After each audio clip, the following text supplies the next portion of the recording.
नमस्कार दोस्तों, मेरे कायदे भान इस लीगल चैनल पर आपका स्वागत है। तो आज के वीडियो का विषय है हिबानामा, मतलब गिफ्ट डीड। मुस्लिम लॉ में ये जो हिबानामा होता है, गिफ्ट डीड होता है, ये कब वैलिड माना जाता है और कब इनवैलिड माना जाता है, इसके बारे में हम देखते हैं। तो सबसे पहले देखते हैं कि ये जो हिबानामा है, इसकी प्रोविजन कहाँ दिखती है। Principles of Mohammedan law written by Mulla, ये जो बुक है, इसमें सेक्शन 138 में हिबानामा की प्रोविजन दी है। क्या बोलता है ये सेक्शन 138?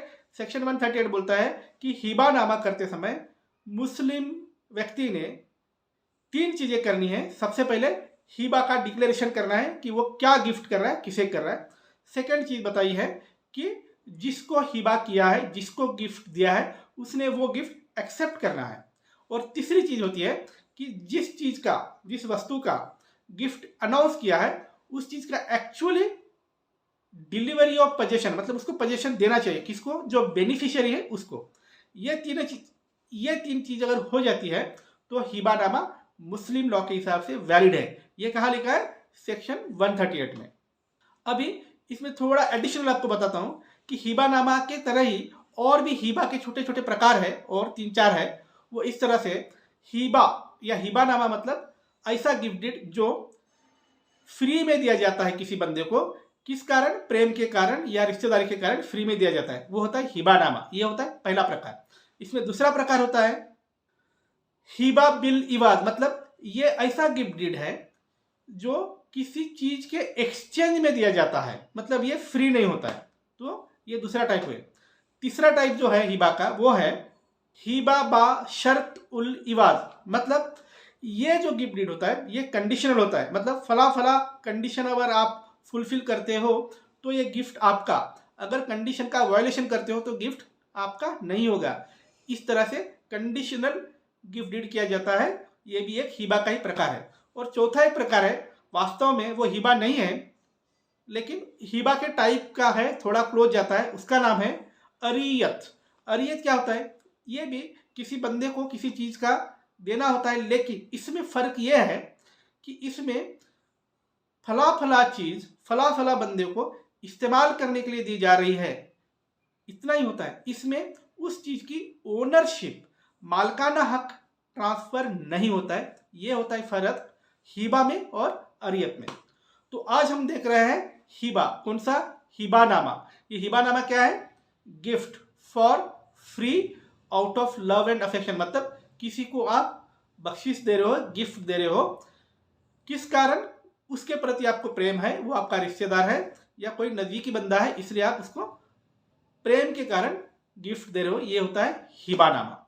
तो हिबानामा वैलिड कब होता है? जो आपको मैंने पहले 3 कंडीशन बताए, ये अगर वैलिड, वो अगर सेटिस्फाई होते हैं, उनका अगर कंप्लीशन होता है तो हिबानामा वैलिड है।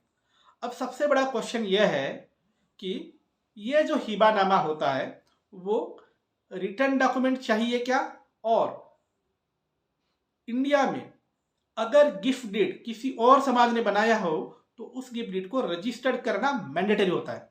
तो क्वेश्चन यह है कि मुस्लिम समाज ने अगर हिबानामा बनाया तो ये हिबानामा रजिस्टर्ड करना मैंडेटरी है क्या?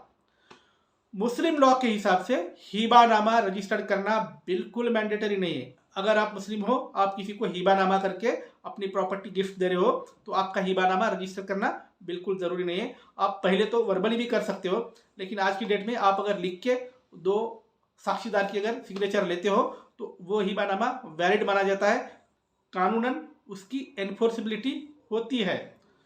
अब सवाल यह है कि इसकी प्रोविजन कहाँ है? तो इसकी provision transfer of property act के सेक्शन 129 में दी है कि मुस्लिम लोगों का, मुस्लिम समाज का अगर हिबानामा है तो उसको रजिस्ट्रेशन से एग्जेम्प्ट किया जाए। इसकी प्रोविजन यहाँ दी है।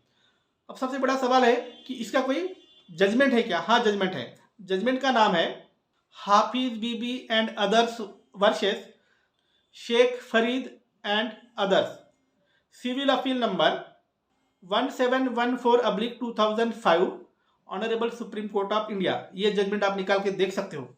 इस जजमेंट में यह हुआ था कि पिताजी ने आउट ऑफ लव, प्रेम के कारण, अपने बेटे को हिबानामा के थ्रू घर गिफ्ट दिया था। पिताजी की डेथ के बाद बाकी भाइयों ने ऑब्जेक्शन लिया था कि हिबानामा रजिस्टर्ड नहीं है। तो ट्रायल कोर्ट में गए, ट्रायल कोर्ट ने कहा कि ये हिबानामा भले ही रजिस्टर्ड ना हो लेकिन वैलिड है, क्योंकि मुस्लिम लॉ में हिबानामा रजिस्टर्ड होना जरूरी नहीं है। इसको हाई कोर्ट में अपील किया गया, हाई कोर्ट ने उल्टा जजमेंट दिया कि नहीं नहीं, हिबानामा रजिस्टर्ड नहीं है इसलिए ये इनवैलिड है। इस तरह से जजमेंट हाई कोर्ट से आया। हाई कोर्ट के जजमेंट को सुप्रीम कोर्ट में अपील किया गया और उसमें बोला गया कि मुस्लिम का हिबानामा रजिस्टर्ड होना जरूरी नहीं होता है, इसलिए हाई कोर्ट का जजमेंट गलत है। इस तरह से सुप्रीम कोर्ट में आर्गुमेंट रखा गया। सुप्रीम कोर्ट ने ये बात मानी है कि हाँ, मुस्लिम के हिबानामा को रजिस्टर्ड करना जरूरी नहीं है, इसलिए इस केस में जिस हिबानामा को डिस्प्यूटेड किया गया वो हिबानामा वैलिड है और टोटली एनफोर्सेबल बाय लॉ है बोल के सुप्रीम कोर्ट ने इस हिबानामा को कंफर्म कर दिया। इसलिए दोस्तों, अगर आप मुस्लिम हो, हिबानामा कर रहे हो, तो हिबानामा रजिस्टर करना बिल्कुल जरूरी नहीं है।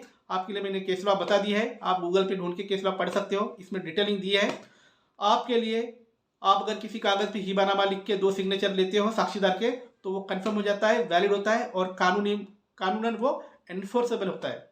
तो दोस्तों, ये था वीडियो हिबानामा के बारे में।